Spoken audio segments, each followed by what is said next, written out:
Hi guys! Christian Pitch ulit. So as usual, may i-review tayong upuan na aking nabili sa Lazada.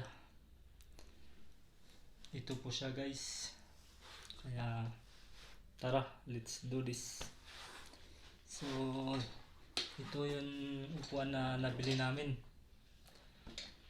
Yung mga material is okay naman, maganda, and stainless tong stand nya, saka may gulong yun, and ano pa, mayroon siyang headrest din na adjust, natitilt ito, ayun, natitilt, and pwede mo rin itong i-adjust sa likod kaso parang naglulos yun, and then itong likod niya din na-adjust dito. Ito, may na-adjust dito.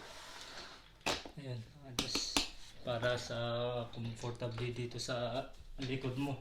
Yun. And ito rin, itong back na-adjust din. I-clip mo lang ito. Pati din dito sa kabila, sabay, kailangan sabay. Ang hindi ko lang gusto is naka-full siya kaagad. Yun.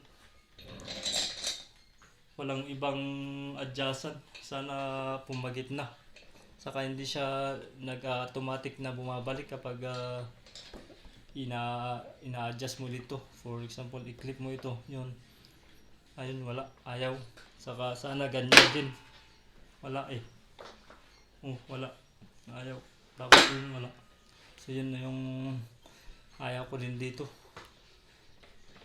Walang ibang adjust na iba. And yung foam niya dito is manipis. Okay lang dito sa upuan niya mismo, pero hindi siya makapal, manipis din to. At ito.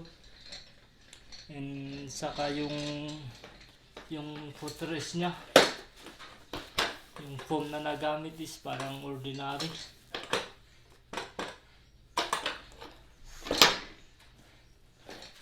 And yung height, yung adjustan ng upuan hanggang 18 inches lang yung taas niya. Yun. Pero pwede mo siyang i-adjust pababa. Ayun.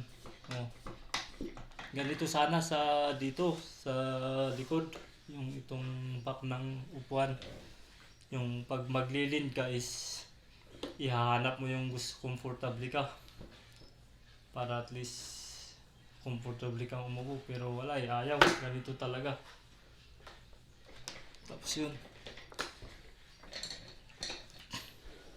pero yun lang naman ang ayaw ko dito. Itong kapag maglilint ka is yun. Tapos itong foam hindi ganong malambot, parang ordinary yung nagamit.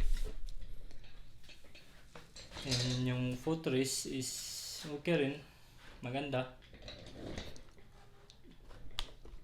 So salamat and bye bye. Okay.